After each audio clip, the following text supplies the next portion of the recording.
চট্টগ্রাম কাপ্তাই সড়কে বেপরোয়া বাসের ধাক্কায় চুয়েটের 2 শিক্ষার্থী মৃত্যুর ঘটনায় তৃতীয় দিনের মতো চট্টগ্রাম কাপ্তাই সড়ক অবরোধ করে আন্দোলন করছেন চট্টগ্রাম প্রকৌশল ও প্রযুক্তি বিশ্ববিদ্যালয়ের শিক্ষার্থীরা। বুধবার সকাল 10:30টার পর সড়কে নামেন চুয়েটের শিক্ষার্থীরা। তারা বাসের সিট ও টায়ার নিয়ে সড়কের 2 পাশে আগুন লাগিয়ে দেন। এছাড়া গাছের গুঁড়ি ফেলে প্রতিবন্ধকতা সৃষ্টি করেন।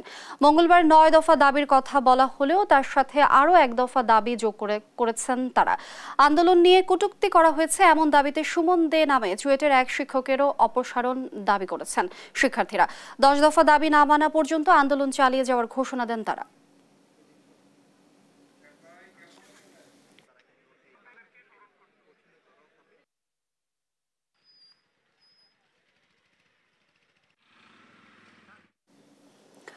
দর্শক, এই বিষয়ে সবশেষ পরিস্থিতি জানাতে সরাসরি যুক্ত হচ্ছেন সহকর্মী এম নাজিম যুক্ত হচ্ছেন আমাদের সঙ্গে। নাজিম, আন্দোলনকারী চুয়েট শিক্ষার্থীরা কি বলছেন এ বিষয়ে জানাবেন। জি, আপনি যেমনটা বলছেন, আসলে গত 2 দিন আগে চুয়েটের 2জন শিক্ষার্থী নিহত হওয়ার ঘটনায় তারপর থেকে চুয়েটের শিক্ষার্থীরা এখানে আন্দোলন করছেন। তারা কাপ্তায় যে সড়ক রয়েছে সেই সড়কটি অবরোধ করে মূলত তারা আন্দোলন করছেন। গতকালকে তারা 2টি বাসে আগুন দিয়েছিল। তারপরেই আসলে এই আন্দোলন আরো ছড়িয়ে পড়ে। গতকাল দুপুরবেলা চট্টগ্রাম সার্কিট হাউসে একটি বৈঠক হয়েছিল জেলা প্রশাসক মহোদয়ের নেতৃত্বে। সেই বৈঠকে আসলে ছাত্রদের যে দাবি ছিল 9 দফা দাবি, প্রশাসন বলছে তাদের দাবির মধ্যে প্রায় সবগুলোই মানা হয়েছে, বাকি যে দাবিগুলো আছে সেগুলো মানার চেষ্টা করা হচ্ছে। তবে তাদের বলছে এখনো যে বাস চালক, আমানতের যে বাস চালক তাকে যেন দ্রুত গ্রেপ্তার করা হয়। তবে প্রশাসনের পক্ষ থেকে বারবার আশ্বস্ত করা হচ্ছে এই বাস চালককে গ্রেপ্তার করার জন্য পুলিশের পক্ষ থেকে অভিযান চলছে।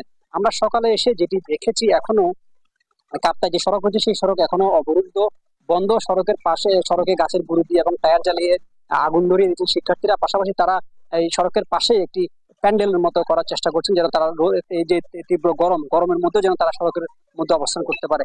এরই মধ্যে শিক্ষার্থীদের এই আন্দোলনকে কটূক্তি করেছেন বিশ্ববিদ্যালয়ের একজন শিক্ষক সুমন দে নামে। তাকে ইতিমধ্যে বিশ্ববিদ্যালয় প্রশাসনের পক্ষ থেকে শোকজ করা হয়েছে এবং বিশ্ববিদ্যালয়ের প্রশাসনের পক্ষ থেকে বারবার আশ্বস্ত করা হচ্ছে তাদের যে দাবিগুলো ছিল সেই দাবিগুলো মানানোর জন্য তারা চেষ্টা করছেন এবং শিক্ষার্থীদেরকে শান্ত থাকার জন্য বলা হচ্ছে। তবে এখন পর্যন্ত এই সড়ক ছেড়ে দেওয়া হয়নি। সেই সড়ক অবরুদ্ধ থাকার কারণে আসলে এই সড়কে যতগুলো যাত্রী রয়েছেন এগুলো চরম ভোগান্তির মধ্যে পড়েছেন। বিশেষ করে দুটিবাহী গাড়ি থেকে শুরু করে যারা বিভিন্ন শ্রমজীবী, কর্মজীবী এবং যারা চাকরিজীবী রয়েছেন তারা আসলে চরম ভোগান্তির মধ্যে পড়েছেন সড়ক অবরুদ্ধ থাকার কারণে। আমরা শিক্ষার্থীদের সাথে এসে কথা বলেছি। শিক্ষার্থীরা বলছেন যে তাদের যে যৌক্তিক দাবি দেওয়া আছে সেগুলো যেন তারা মেনে নেওয়া হয়। মেনে নিলে মূলত তারা এই অবরোধ তুলে নেবেন। এই ছিল চুয়েট থেকে আমার কাছে থাকা সর্বশেষ।